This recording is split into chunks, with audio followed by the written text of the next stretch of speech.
This is ABC 15 Arizona at 10. We were all looking for her. We were all looking for her. We tried our best looking for her. Our thoughts are with her family, and her friends. And we know that there's been a lot of attention on this case, and this is a tragedy for our community as a whole.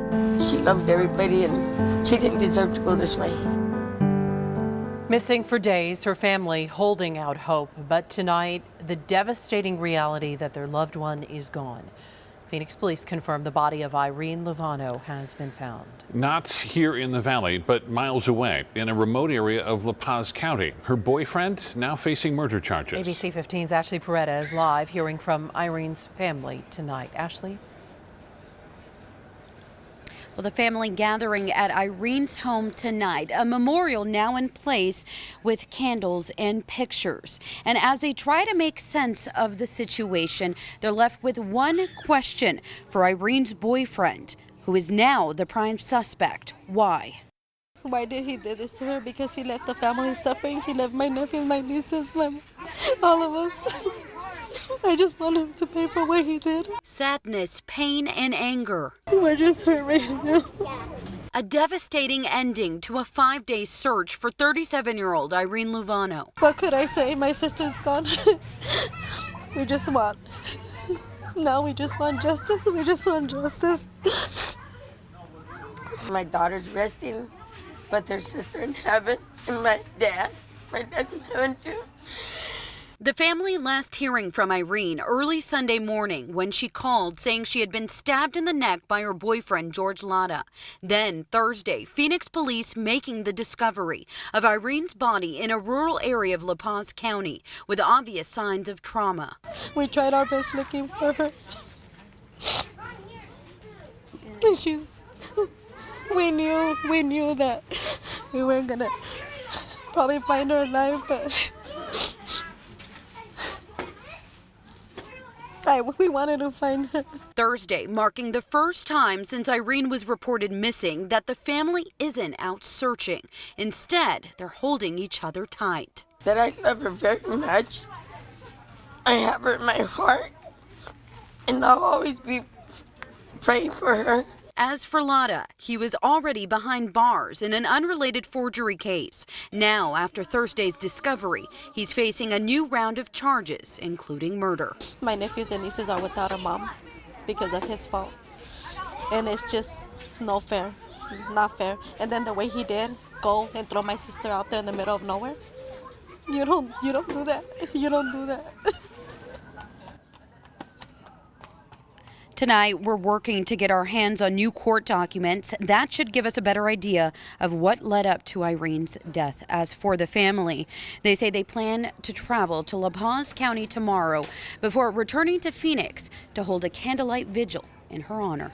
Katie. Yeah, we're especially thinking of her kids as well tonight. Ashley, thank you. Some big developments tonight surrounding that string of shootings targeting Valley law enforcement officers. Saul Bayardo facing terrorism charges tonight, suspected of pulling the trigger in 5 different incidents spanning from August to December. Officers forced to dodge gunfire in several locations across the Northwest Valley. Some video now from 2 different scenes. El Mirage police tell us they had to shift some operations like DUI checkpoints because officers feared for their safety in the field. Tonight, investigators tell us body camera video from each incident and bullets left behind help piece all this together. Thankfully, no officers were hurt. Right now, Glendale police ramping up the search for a driver who hit and killed a man. Now, this happened back in 2020, but tonight a renewed call for information. Police say this red Cadillac was found abandoned, but it's linked to a crash near 51st Avenue and Missouri. Investigators say the victim, Gary Nelson, was hit from behind and the driver took off. Glendale police asking anybody with information to reach out. Keeping kids safe inside schools during this Omicron-filled wave of COVID cases. That's the goal, but the big question, how do you accomplish this? Maricopa County health leaders meeting with education administrators, going over the new isolation and quarantine recommendations for schools consistent with CDC guidelines, which now require people who test positive to be isolated for 5 days, followed by an additional 5 days of mask wearing. The county also rolling out a new quarantine tool to help kids and guardians understand how many days they should quarantine based on their situation. Meantime, the battle on school funding playing out in the Arizona legislature. State Superintendent of Public Instruction Kathy Hoffman speaking to our news partners at KTAR, saying she's worried. A law from the 80s which caps how much K-12 schools can spend during an academic year is putting more than $1 billion in school funding in jeopardy today. And our schools are still in crisis from this Omicron variant of the pandemic, and trying to keep their schools open when they're having severe staffing shortages due to COVID. It would impact every single school district in Arizona. There's no way that our schools can operate with having to take this type of cut. The limit does adjust for inflation and enrollment, but relies on the previous year's enrollment, which of course took a massive hit during the pandemic. Lawmakers have until March 1st to override that spending cap. The last year has brought an unprecedented number of school board recalls in Maricopa County. 19 recall efforts have been launched, double the number from the last 5 years combined. So far, not one of them has found the support to make it on the ballot, and that includes an effort in the Litchfield Elementary School District, where one board member's tenure has been marked with lawsuits, resignations, and wild accusations about child pornography. All new at 10, I'm breaking down the details. We got a bunch of people that hate America. And that is not true. You are. I will not have you saying that. Hey, you know, what is the First Amendment? Does it exist or not? Since taking office in early January, Litchfield Elementary Governing Board member Jeremy Honak has frequently clashed with others on the board.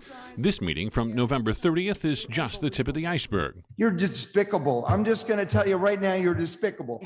So go take it and shove it. Honak has accumulated a laundry list of outbursts, calling board members and critics liars, thugs, Marxist fascists, racists, cop haters, bullies, criminals, corrupt.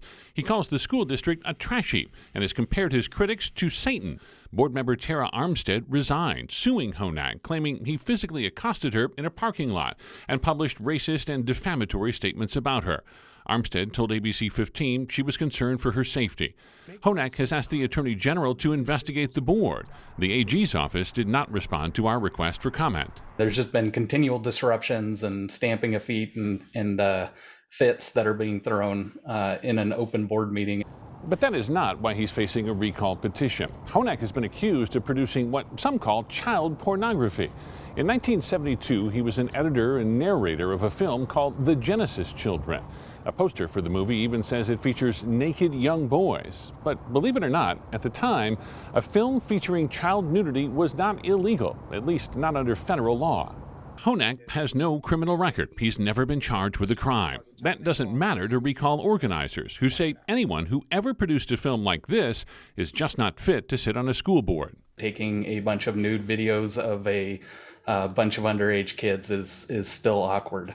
And it was not okay back then, and it is not okay right now. ABC 15 reached out numerous times to Honak for this story. He did not respond to our requests. He has, however, acknowledged his role in the film. In a letter to supporters, he wrote, "In one scene, some boys innocently danced around a fire naked as an act of worship with nothing even suggesting sex. A recent film student was lucky to get work on a feature film, even if it was weird." It does not appear the recall effort against Honak will succeed. Organizers say they've only managed to gather a fraction of the signatures needed by a deadline of January 27th. By then, Honak will have spent a little over a year in office. His term expires in 2025. Developing tonight, Senate Democrats eyeing a new strategy, shifting their focus to bipartisan, albeit narrower, voting rights legislation. This after a key vote fell short last night, putting Arizona Senator Kyrsten Sinema in focus. The senator opposed to changing the filibuster rules to get voting rights legislation passed. Well, it's a stance some of her supporters were not counting on, and now the senator facing threats of withholding campaign donations, the possibility of a state party rebuke, and promises of being challenged in the next Democratic primary. Sinema has promised to be an independent voice in the Senate, but the no vote on the filibuster changes to pass voting rights legislation, and that has some supporters considering other representation here. I think that my organization and many other organizations and other people around the state are going to be thinking about that 2024 primary and thinking about, what does that look like? Because this is not something that Arizonans are going to forget. The senator makes no apologies for her vote. In a statement, her spokesperson says, quote, different people of good faith can have honest disagreements about policy and strategy. Happening tomorrow, a celebration of life for Goodyear Mayor Georgia Lord, who passed away last month at the age of 83. A memorial service will begin at 10:30 at Goodyear Civic Square Park. The park, which will open in the summer, was chosen because Lord championed the creation of a city center project for decades. Tomorrow's services will also be live streamed on the city's social media pages. Moving around town tonight, Mesa Elementary School in need of a little TLC, getting help from our community. Dozens of volunteers with the Home Depot Foundation and Hands on Greater Phoenix spending the day at Taft Elementary. Volunteers built wooden benches and picnic tables. They also painted and planted some trees, created a sensory path, and redid the school's calming room. Volunteers tell us they were happy to help. Being able to have these extras and have students know that volunteers in the community care about them, I think is really important. Several students at Taft Elementary say they're also very excited about the additions, while school officials added small changes like these that actually make a pretty big impact. Sweet 16, for many, it is a birthday that means 4 wheels. Overwhelming. It's really overwhelming. Really beautiful moment, but for one Valley teen, a cancer diagnosis hit the brakes on her ride. So all new tonight, how our community is stepping up. Struggling with supply and worker shortages. New at 10, how one Arizona industry is taking action to help their employees. Honored internationally, all new tonight, how you can help a fallen Valley veteran be recognized.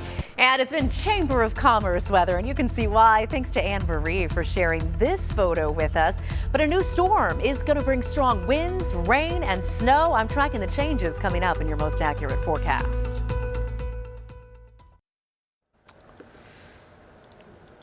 Deployed to Arizona's southern border. Tonight, ABC 15 with an exclusive look at Task Force Badge. A state-funded operation sending more than 200 Arizona National Guardsmen to our southern counties to help local law enforcement. Soldiers are working in support roles like administration and in jails. Officials say by doing the behind-the-scenes work, deputies and officers can focus on patrolling the streets. These positions, definitely, they're not sexy positions. They're not out in the public's eye. But they're vital for the smooth running of police departments, and the police agencies needed these positions to be filled. The state approved spending $25 million on the operation. However, it's been going on for 9 months, and they've used less than half. Turning now to some of tonight's top headlines. 2 teens shot, and Phoenix police searching for whoever pulled the trigger.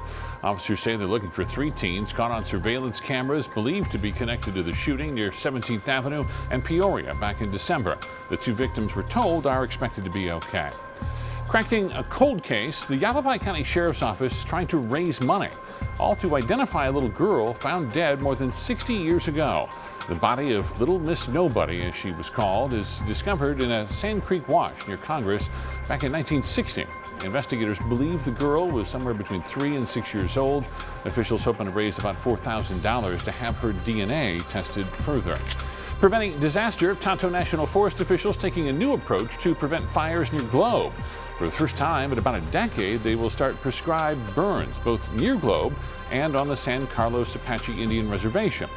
The project starts next month, about 8 to 10 miles north of where the Telegraph fire burned last year. Moving across Arizona, supply chain issues, staffing shortages caused by COVID-19 not only impacting industry, but especially the people working in them. And new tonight, potential help for grocery store workers. Mark Miller, president of the Arizona Food Marketing Alliance, which represents local stores, food manufacturers, and distributors across the state, says every industry is struggling, but they're trying to alleviate challenges employees face. They're offering bonuses if you stay for a length of time, to 3 months to 6 months. They've had to raise the pay up quite a bit over minimum wage to try to attract, because they're all competing for that same entry-level employee. Miller goes on to say many local grocers are also offering education help through reimbursements or offering management training. ASU's Thunderbird School of Global Management setting a pretty ambitious goal: educate 1 million students for free in 8 years. Thanks in part to a $25 million donation, the school will launch a free global learning initiative. According to university officials, the program is specifically designed to reach underserved communities. It launches in April and will eventually be available in 40 languages. As for the $25 million donation, the university says the money was gifted for this program from Phoenix Suns co-owner Francis Najafi and his wife Dion. Uplifting Arizona and a birthday one Chandler teen will certainly never forget. The community giving back after the girl got a tough diagnosis. Our Cameron Polam with a story of kindness all new at 10. Homemade signs point the way for hundreds of friends, neighbors, and strangers ready to show their love for a young Valley girl named Julia Mitchell, taking on the fight of her life. So excited. Delivery time. A week ago, Katie McPherson wrote a simple Facebook post from the heart, sharing Julia's journey over the last 6 months battling a rare form of cancer. You know, cancer just stinks, right? I mean, we all have been touched by it, but to be so young and to have such a rare form of it and to not know what, tomorrow brings is just heartbreaking. Julia had been saving money to buy her first car when a tumor was found in her hip. It's since been removed, but now she's facing the daunting task of going through chemotherapy. So Katie rallied the community, who raised thousands of dollars to make sure on Thursday, her 16th birthday, Julia got the surprise of a lifetime. I heard her story through the Facebook post, and then I reached out to Katie saying, how can I help? She helped by donating $5,000. More donations rolled in. Eventually, Van Buick GMC in North Scottsdale took care of the rest, delivering this VW Bug for her sweet 16. A parade of cars, motorcycles, and law enforcement escorting the gift to a teenager soon to be lost for words.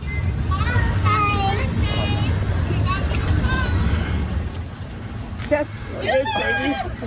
That's your new car. That's for you. You're joking. No, that's your new car. Both Julia and her mother stunned by the overwhelming kindness of a special community. This is crazy. I was not expecting this at all. Overwhelming. It's really overwhelming. After getting a closer look, Julia could only describe it in one way. I love it. And for all those that made this day so memorable, it's the only reaction they were hoping for. I'm Cameron Polam, ABC 15, Arizona. It's a sweet ride, too. Yeah. I mean, if you're going to pick a car for a 16-year-old girl, That's as it. her first one, that's a good choice. Exactly. Well, tonight, a call for help. The Tolleson Union High School District is searching for a yearbook, putting out a call for help on social media. And here are the details. The district is looking for a photo of Staff Sergeant Alex Bohoroff, who graduated in 1941. His details are on your screen right now. But why does the district need a photo? A researcher in the Netherlands is working on a project on fallen U.S. soldiers from World War II who are mentioned at the Wall of the Missing or buried at the American Cemetery in the Netherlands. So the district is asking anyone who happens to have a photo or a yearbook to reach out. A rivalry fired up, being stoked by the side of the road. Tonight, the latest barb between ASU and U of A football fans. Hi there, hope you're doing well tonight. Tomorrow, we hope that you'll join us dark and early for ABC 15 mornings. We are going to have an in-depth look at the housing market. Mortgage rates, as you know, are at the highest we have seen since the beginning of the pandemic. We share what that means for those of you who are ready to buy a house, plus protecting your money. How to spot this new scam that is spreading across our state. We hope to see you tomorrow morning starting at 4:30. Nick, Iris, and I will be there waiting for you.